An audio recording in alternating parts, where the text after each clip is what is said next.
Secretly recorded from deep inside the bowels of a decommissioned missile silo, we bring you the man, one single man who wants to bring light to the darkness and dark to the lightness. Although he's not always right, he is always certain. So now, with security protocols in place, the protesters have been forced back behind the barricades and the blast doors are now sealed. Without further delay, let me introduce you to the host of HuttCast, Mr. Tim Huttner.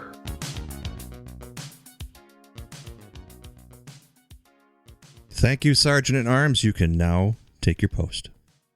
Happy glorious Sunday today. It is 6/26/2022. In our studio today, we are going to have Dr. Scott Jensen, who has secured the GOP's nomination for governor-elect supported run. It ought to be an interesting show today. He has been on the show before, and let's see how his campaign is progressing. He's in our neighborhood this week, and I had asked him to stop by, sit on in, and let's have a conversation about it. So stand by for Dr. Scott Jensen. He will be in the studio today on HuttCast. Now a word from our sponsors. Today's sponsor in part by Excel Roofing. Excel Roofing, they do it all. Roofs, siding, framing. You need a house? Give Excel a call. I've used these guys personally in the past, have a professional crew. They're conscious of your job, and they want to produce the finest quality of craftsmanship available. Excel Roofing, 763-712-0757. Again, 763-712-0757. Excel Roofing, Dayton, Minnesota.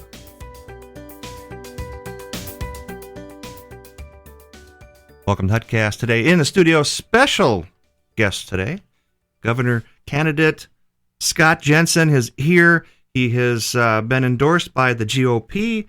He's one of those guys who is like he's on fire. Welcome to the show. Thank you so much, Hut. I appreciate being on again. Well, we understand that you've got an event today over in Champlin, and it's not far from the studio. So I thought, hey, let's just reach out and see if he's got an extra half hour and talk about some things going on, because there is a lot of things going on.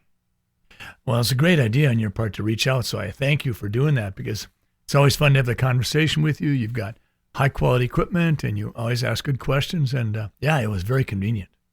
So what I'm hearing on the street is this, oh gosh, I hate to start out with the kung fu here, but this Roe v. Wade thing. Now, I know your position on that, and everyone who listens to you and follows you totally respects your position. These guys are just constantly all lit up on this. Are you going to talk about that today on your out in Champlin?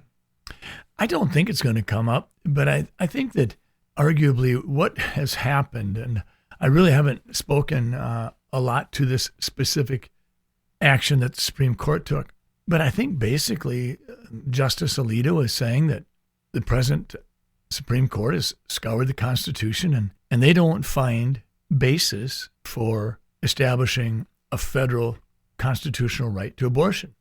Uh-huh. And so basically they overturned it. And I think Justice Alito may have even used the word egregious in describing the 1973 ruling, because I think there was a concern that it was an overreach.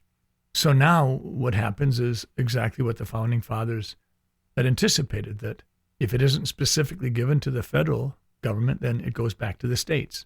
And I think that this is going to invite, in each of the 50 states, a robust conversation. It's a tough issue. Very. And we have tough issues. Oh, yeah. I think when we try to oversimplify them, we make a mistake. And we remember, maybe we don't remember, but maybe we could appreciate the challenge of what it was like 250 years ago for our founding fathers and the early colonists to hammer out an agreement that everybody could live with. How do you support states? How do you support a federal government? And when those words, we the people of the United States, in order to form a more perfect union, establish justice, ensure domestic tranquility, provide for the common defense, promote the general welfare, and secure the blessings of liberty to ourselves and our posterity, do ordain and establish this Constitution for the United States of America. Those words sound flowing and poetic and powerfully brilliant, but the labor, the work, and the bloodshed that it took to get those words onto a piece of paper that was ultimately decided upon, yes, 13 states started our nation, and now we have 50, and we're going through another hard conversation. And I think this is a time for people to, if you will, consider the Constitution, consider how can we compassionately talk about this issue. This is not a time for gloating. This is a time for thoughtful deliberation and trying to understand that there are two very different sides to this. And so I think that's where we're going. And I think in Minnesota, we're going to have a conversation. And I guess Minnesota's a bit unique because our own Supreme Court has already ruled, I think in 1995 with Dovi Gomez, that abortion is a right. So I think with Minnesota, there will be a little bit more of, if you will, a forced opportunity to have a more elongated conversation. So that's, I think, where we're at. Mm. Well, that was very elegant. And I sit on both sides of this. I saw what Waltz did. I saw his official response. I wasn't quite sure if I liked it or if I just was like, okay, this is like weird. Did you see his response? You mean in regards to his executive order? Yes. I did. I don't like to be the candidate that's nitpicking on my opponent. But when I read it, it seemed to me it almost seemed like the right political move for Governor Walsh to make, but I didn't know really what had, if you will, prompted it. Okay. And so I don't want to be critical. Right. I think that anybody receives a health care service in Minnesota should be comfortable that they're receiving a health care service in Minnesota, and that they're protected by the Constitution of Minnesota. But I'm no lawyer, so there may be some nuances to what he's done that I don't totally and fully appreciate. And with the Roe v. Wade, what I get it. There's circumstances that things have to end up in that situation, and as a doctor, what do you see there? I mean, it could hurt the mother. It's so complex. And my position has always been that I'm pro-life, and I consider the situation to be involving two lives. And with those two lives, I think that's different than if someone considers it only one life. Mm-hmm. And so then I would have to ask the question of someone who I don't see eye to eye with on this issue, please help me understand where you're at. When do you consider the situation involving two lives? Is it at 15 weeks or 25 weeks or 35 weeks or 39 weeks? Is an abortion okay right up to the day of the scheduled induction or the delivery? Yeah. And a person can have a change of heart, and at that point in time, if you will, destroy this life that was literally a few hours or a few days, few inches away from being a newborn with the love and affection and attention given to a newborn. Where is that point where it becomes two lives? Because I think that is a critical difference in terms of how I perceive the situation and how someone else might. Yeah. Again, it's such a complex deal, and everybody's armchair quarterback in this, and you can't. I mean, every circumstance has got to be looked at individually. And I think it's really important to let ourselves breathe. We understand that in Minnesota, there's going to be no immediate changes. We have an opportunity to have a conversation, and I think we're called on to have that conversation as compassionately and respectfully as possible. I think without question, it's reasonable to say, what can we do to minimize abortions regardless of what side of the issue you're on? Mm-hmm. There are very few people that would say that the more abortions that occur, the better off we are. I think most people would say that that's not the case. So how can we elevate access to healthcare, access to natural family planning education techniques, to contraceptive techniques? How can we access these kinds of things that would, if you will, unexpected pregnancies? I think that we can all agree on that's important. For sure. And I think both sides see that. I think so. I hope so. I just think that the far lefts and the far rights got to pick a fight, and it's because it's so controversial.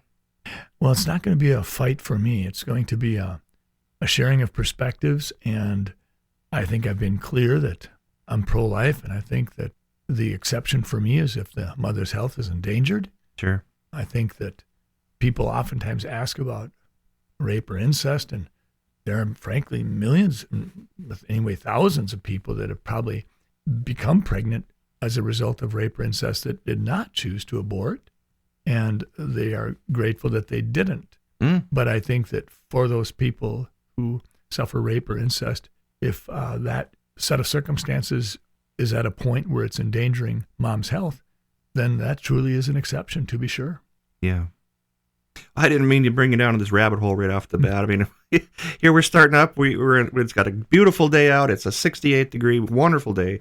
And I go and throw this one at you. I want to throw softballs, but I don't want to have them, tough ones. I honestly, I appreciate that there is no way that you can be a candidate and always be on safe political ground. You're going to have to, at some point in time, speak to those challenging issues, and you're going to have to speak with both your head and your heart. I think that I look forward to having conversations with people on both sides of the aisle, and I'm hoping that we can have that kind of conversation that helps get us to a place where there can be some common ground and we can move from there. For sure. And well said. Well, should we shift some gears here? Sure. Okay, when you were on last, that episode went to about 72,000. Of course, this is worldwide. We're in 51 countries, and we're now up to 45 million followers. And it went quite well, and the episodes where we pushed the whole thing went up to almost 250,000. Do you have anything to say to these people? Because they're like surprised that you're coming back on. I've got some emails today, and I'm like, yeah, he's coming back on. I pushed some pre out there, and what do you got to say to these guys? I mean, they're fans of yours. Well, I'd say thank you, but I also would say that sometimes we have a tendency to think that someone who does something different than us doesn't do it as well. And I think we have that right now in the world of how do people get their news? How do people get a chance to access what they want to think about, talk about, learn about? And I would say that there's a tremendous number of people out there who've said, we want to have the opportunity to have some long discussions. We're not interested in just having a 2 or 3 minute video or perhaps a 59-second TikTok. Right. We want to have that long discussion. I know that I was surprised when I had heard that some of Joe Rogan's podcasts literally went hours and hours and hours. Holy cow. And so I think that people are saying we have the appetite to go deep and to go deep into the weeds. And that's frankly why I didn't evade your question earlier. And I think that this is healthy. In a sense, there's more genuine communication on an issue doing a podcast like this than having legacy media run a perhaps 3-column story with a clear slant that has been, if you will, shaped by a journalist's perspective, whereby he or she slices out what he doesn't like or includes what he thinks might be damning for a candidate or for someone who doesn't agree with that journalist. I think this kind of conversation where it's really the whole enchilada. We're not parsing it. We're not, if you will, cutting and pasting and all that. We're having a conversation, and I'm going to say once in a while, and I might actually choose a word that tomorrow I might have thought I could have had a different word in there, but that's okay. Did you listen to your last show? I did. And how'd you feel? I felt fine. Yeah, it was a good show. Thank you. You did excellent. The listeners, I'm not calling them readers. The listeners are loving it. They're just a whole bunch of, like you said, you hit the nail on the head when you said it's a real conversation, real topic. And oddly enough, you know who taught me that? Who? A senator here in Champlin. His name is John Hoffman. He goes, let's just have a conversation. Well, I know John Hoffman even before I served in the Senate because I took care of some of his family members. Okay. And I have a high regard for John Hoffman because I think he walks the walk, not just talks the talk. I think that he has a big heart, and he absolutely can have conversations with people on both sides of the aisle. And in fact, he's committed to having those kinds of conversations. So, yeah, when I was in the Senate working with Senator Huffman and frequently Senator Jim Abler, it was always fun because even if we didn't totally see it the same, it was okay. We knew that we had enough common ground that we were going to keep shaping and reshaping and expanding that common ground, and we were going to get to a point where we were, if you will, in a shared position. We wanted to push the legislation forward. So, yeah, I think that's great that you learned from John Huffman. Oh, it was fun learning from him. And when he comes in, he's got this directive, but you got to pull the reins on him because then you get off in a tangent here and there. But he's just a great guy. How do you feel your campaign's going, to switch some gears here again?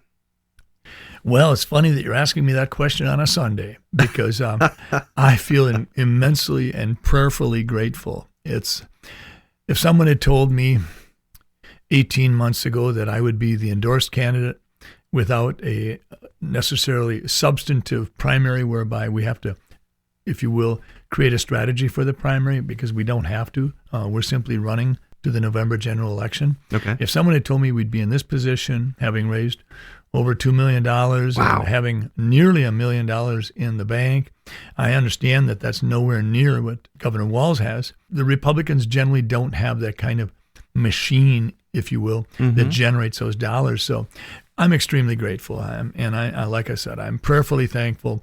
I think Governor Walz and I there was a poll recently that had him 2 points ahead of me, which according to the pollster was statistically a dead heat. And then a few days later, I think it was a national group called Real Clear Politics. Okay. They came out and re-rated our race from leaning Democrat to a toss-up. So I think, we're in the middle of it'll be a robust, fairly intense campaign, and I'm sure that, unfortunately, there'll be plenty of tawdry behavior going on between the two camps, and I'm going to try to hold that to a minimum from our end. I'm not big into name calling, that's for certain, but I do think it's going to be a pretty intense race, and we're going to be in September, October having hard discussions. And I think the big issues for us are, do people feel better about their lives today than they did 4 years ago? I think people are saying, gee, gas and groceries, sometimes it's one or the other. I can't do both, and that's not something I ever anticipated. And, can I walk on the streets without an armed detail, or can I just feel safe? And do I feel like my kids are getting the kind of education I got? And do I feel like the kids are being taught in some sort of a fundamental, foundational way with writing and arithmetic and reading being, if you will, the high points, and citizenship and the history of our country coming right alongside of it? I think these are the things that people are so reacting to, saying, how in the world did our lives become so upside down? And yet they have. And so I think that those are going to be big issues as we move into September, October, is what kinds of policies did the governor put in place that really caused the pressure on inflation to occur? Because right now, typically getting raises of 4 and 5% for a wage earner would be a good annual increase. But when you've got inflation of 8.5%, quite honestly, an awful lot of middle America is no longer keeping up. Let's talk inflation in the next segment here. Let me do a pause for a commercial break, and can we come back with that? Sure. Okay, stand by for HuttCast. We are 18 and 10 into this first segment. I'll do some editing, but stand by. Buying a gun is no ordinary purchase.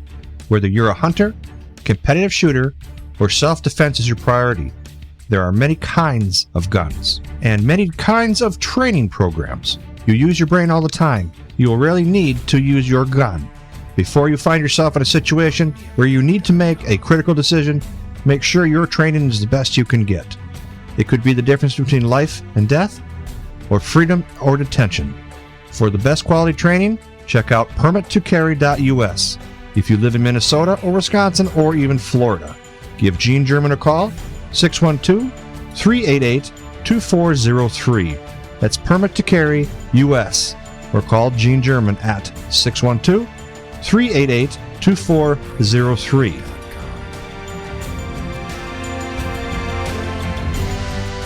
Welcome back to HuttCast. In our studio today, Dr. Scott Jensen, governor candidate, gubernatorial approved candidate. Welcome to the studio and welcome back. Thank you, Tim. In our last segment, we left off about the inflation. Now, you had just kind of touched on it, and I want to start out with this. You were absolutely right when you said that you either can go driving or you can go to the grocery store. And in such a world where this is so upside down, if you were governor, how would you even address that? A few days ago, I released a 10-point program, and we entitled it Fighting Inflation Together. And it had numerous points, some of them operational and actionable items that we could do on the short term, and others would be more long term. And just to sort of recap that, we have to address our tax burden in Minnesota. We're literally in the top 5 or maybe top 10, but almost in every taxing category, we're in the top 5 in the nation, whether you're talking about personal income tax, corporate tax, estate taxes, sales taxes, gas taxes. Doesn't matter what you talk about. And I think for the first 3 years of Governor Walz's administration, he kept harping that we needed more estate taxes, more corporate taxes, a higher personal income tax, and a gas tax as well. And here we sit with a $10 to $12 billion surplus, or overpayment is what I call it. So I think from that perspective, the tax burden in Minnesota is overwhelming and it's got to be stopped. And with this $10 to $12 billion overpayment, this is a perfect opportunity for Minnesota to say, hey, what would Minnesota look like if we got rid of the personal income tax? What if we joined the 20% of the states in our nation that don't have a personal income tax? Mm-hmm. What if we became truly the sizzling economic hub of the Midwest? What if we really did tighten our belts and reduce our spending? Let's really harness the way these dollars are used up, where sometimes it feels like they're just going into some sort of a money pit and they're never, ever really accounted for. Right. I mean, most people would recognize clearly that whether you're talking about the hundreds of millions of dollars that were squandered with the MNLARS program, or the nearly $1 billion overrun on the Southwest Light Rail, not to mention the time delay as well, or you could talk about the daycare fraud, you could talk about the feeding the hungry fraud, but you're talking about hundreds of millions of dollars and sometimes billions. And I think we need a much stronger oversight arm. We need to think about getting rid of the personal income tax and seeing how it could be done. Right now, Minnesota collects 150% of what Wisconsin collects in personal income tax dollars. And it's interesting because Wisconsin actually has more people than Minnesota. We need to also ask ourselves, how are we going to deal with the energy costs? And you can't deal with the energy costs unless you take a responsible, thoughtful, and proactive approach to reestablishing supply chains. And you don't establish a supply chain for natural gas and some of the other fuels that we desperately need by stopping every pipeline project that comes down onto your desk. Yep. And that's what's been happening. We need to harness the spending. We need to understand that while there may be an unemployment rate in Minnesota of 2.2%, that doesn't really capture the fact that the number of Minnesotans who are working has not recovered from pre-COVID. And if you look at our GDP growth in Minnesota, we're in the bottom half of America. So those are some of the things we touched on in our 10-point plan. And if people want to get more detail on it, they can just go to drscottjensen.com/FIT, Fighting Inflation Together. Sure. And I think this is something that we really want to do in this campaign. We want ideas on the table. The ideas may ultimately be identified as not able to be accomplished. Perhaps they have to be massaged or reshaped. But this is, I think, what Minnesotans want. They want a real campaign with ideas and solutions and some analysis of one another's ideas so that Governor Walz can weigh in on what we're saying and we can weigh in on what he's saying or on what he's done. And I think Minnesotans are sick to death of these political races where it's just slinging mud, and in the last 60 days it's this onslaught of, if you will, quite tawdry mailings and TV ads and radio ads and social media ads. So we're going to keep trying to come up with 10-point plans. We also had a 10-point plan on public safety about 3 or 4 weeks ago. That was extremely well received. And we're just going to keep on doing it. We're going to do it on education. We're going to do it on fishing and hunting and tourism, things that are very, very important in Minnesota. Did you ever reach out to Jai Hansen? We talked about in the last show. Since we last talked, I've probably been with Jai at least a half dozen times. And yeah, we've had excellent conversations, and we continue to have conversations regarding public safety and some of the things we can do.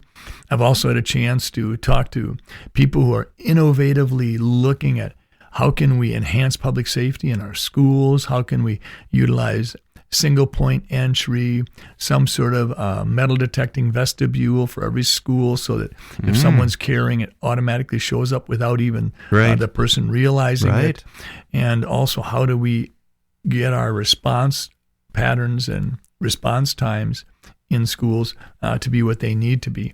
So I think there's some exciting things going on out there, but it's very, very reasonable, I think, to say that we have not done anywhere near enough in the area of protecting our kids as we could have. And I think that what we really have to do is focus on mental health. If we spent 1/10 of the amount of money that was spent on contact tracing during COVID, and it was frankly a miserable failure. Contact tracing with a respiratory virus, that's why you can't do it with a common cold. You can't do it with influenza very well. You can do it with certain kinds of diseases like Ebola or sexually transmitted diseases, but a respiratory virus that spreads easily both through large particle and also aerosolization is extremely difficult to contact trace. But if we took 1/10 of those dollars and tried to contact trace the mental health that troubles our, if you will, our school-aged kids, we could have done so much better, because in so many situations there was clear and telling evidence in advance of the catastrophe, but we haven't done that. And so I'm really committed to making certain that mental health is elevated, as it is the root cause of what's going on in so many of the issues that tarnish or remove our public safety. Oh, for sure. For sure. And, President signed into executive order about some more gun controls. And as an FFL, I looked at that and went, we're doing this. We're already doing this kind of stuff. So, but he doesn't address the actual root cause of being mental illness of some sort, of something going on in their heads. And I think that's why it actually passed with some Republican support at the federal level, is because so much of that is already being done. I think that there's a 10-day waiting time now for a background check on a 18 to 21-year-old.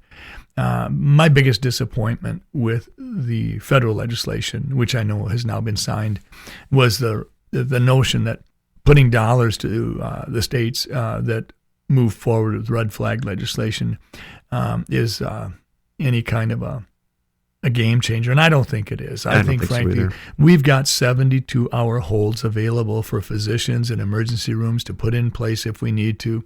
The idea of having someone show up at someone's doorstep without any due process and being told that they have to relinquish all of their guns, to me it seems like the likelihood of the relinquishing of all the guns is not good. And I think what you've done is lit a fuse. You've now absolutely inflamed someone, having probably very little evidence being shared with that person having no anticipation that this was about to happen, and in this situation feeling like their due process has been absolutely abused. It just, to me, red flag legislation just doesn't make sense, especially when we have the ability to deal with mentally fragile or mentally unbalanced people through a 72-hour hold. We've been doing it for years. I've done it through emergency rooms. I've done it through my practice. And to me, removing the individual from the guns makes a whole lot more sense than expecting the individual to voluntarily relinquish all the guns. I just don't quite get the logic. Yeah, I'm not on that page either. And did you see you follow the New York way when they did they're all upset because of the new laws? I did, and I think that, quite frankly, I was pleased to see that the Supreme Court overruled some of the New York legislation, because I think that the idea of, in regards to permit to carry, shall is the word that should be there, not may. Because when you use the word may, you're giving politicians and unelected officials and people that potentially could be on power trips or maybe harbor some resentments from who knows when, you're giving them too much authority. It should be shall. Yeah, as it should be. Yes. Okay, what's on the agenda today for over at the park? I mean, have you got a talking points? I think my biggest talking point is that I'm so proud of Minnesotans for doing the Teddy Roosevelt thing. They are not sitting in the spectator seats. They're getting into the arena. Mm-hmm. They know that getting into the arena will call on them to take some slings and arrows, to get bruised and bloodied, just as the candidates will. But they're saying, we'll do it. We'll do it for the kids, because critical race theory is such an abomination. Mm-hmm. And the notion that our teachers have to be somehow qualified in socialistic or Marxist ideologies in order to be licensed is beyond the pale. And I think that moms and dads are saying enough is enough. I think we're seeing people say health freedom is critical, because if you don't have health freedom, you really don't have freedom. I think that all of this energy is propelling people into the arena of politics and saying November of 2022 is literally, if you will, a moment.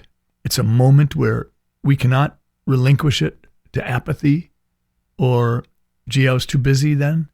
It has to be addressed front on.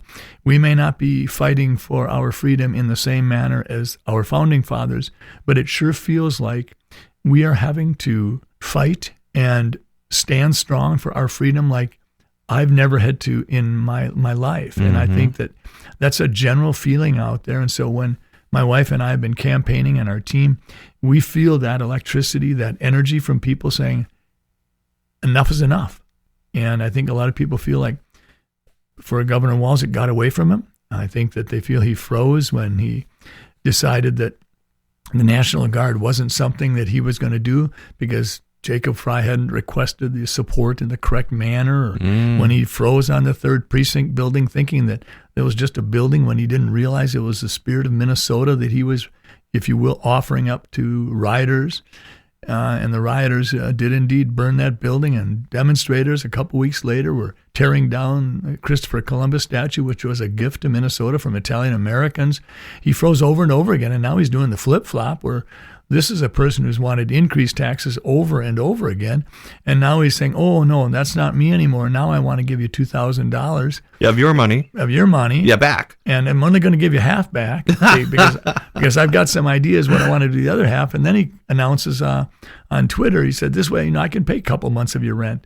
Well, I think people are asking, in what world do you live in that $2,000 will pay for 2 months of rent? Mm-hmm. Because I don't know that world, and I don't think there are many middle Minnesotans that do know that. So I think they were pretty disgusted with the fact that he was so out of touch. But, if you think about it, Hut, if you're in a situation where the state buys your food, provides a chef, provides the cars, mm-hmm. takes care of the gas costs, you don't own any property, so you're not having to pay any property taxes, you just go right down the line, you can understand how easily it would be for Governor Walz to get out of touch and lose sight of the fact that, gee whiz, there's some Minnesotans out there that really do have to struggle with, do I fill my car tank with gas, or do I go grocery shopping?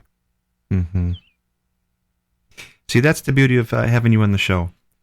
You say it like it is. There were some friends of ours at the shop. They come in, they say, Dr. Scott Jensen's my doctor. When he sees you on the street, he actually walks to you, not away from you. I was proud to know you when I actually heard that. Well, thank you. And, we all get blessings and curses at our birth and then during our environmental growing up, the environment we grow up in. And I was blessed with, for whatever reason, I really do like people. Now, I know I don't have a lot of skills, and musically I'm not particularly inclined, and my right brain isn't very good when it comes to drawing and sketching and things like that, but my left brain is pretty strong. But I like people, so it's really easy for me to walk to them and stick my hand out and say, hey, my name's Scott, what's yours? Tell me about yourself. And I think that is part of what people really want right now. They want to know that the people who are going to represent them do really care. And it's a lot easier to feel that if someone's willing to stick their hand out and not try to run away from you because they think that you're just one more hassle in their day's journey. Yes. Well, again, when they told me that, I was certainly proud. Now, your thing today is at Andrews Park, and it is 7200 117th Avenue North in Champlin. What time are you there? In about 5 minutes. Oh, okay. Well, we're 3:30 now. And is it already 3:30? Holy cow! Where'd the time go? So what we'll do is we'll end it here. Had anything to say to everybody? Sometimes it's darkest before the sun breaks. And I think that all of us have been through some pretty tough times over the last couple of years. I think we've all seen some heartbreak of watching people's lives turned upside down, whether it was our own life or loved ones, neighbors, a friend, or whatever. And I think that we have to dig deep and realize that someone's got to step forward, and it needs to be all of us. We do have the power to restore our rights, and we have the courage to find a new path forward. It won't be exactly the way it was, but it will be a good path, and we have to do that. And so I think we all are in this together, whether you're on the Democratic or the Republican side of the aisle. We do need to stand side by side and remember that a long time ago, we were given a republic, and the challenge was, can you keep it? And so that's on us, all of us. And I'm optimistic that going forward, we're going to keep our republic. And I'm going to do everything I can to make sure we do. Well, I appreciate you coming back in the studio, and I'll get this edited up as fast as I can so that the people out there can hear it. Thank you again for coming in. I greatly appreciate it. Thank you, Tim. Okay. For HuttCast, we'll get this out there a little earlier today because we want to get Dr. Jensen's stuff out there. Thanks for tuning in. We appreciate it. For HuttCast, signing off.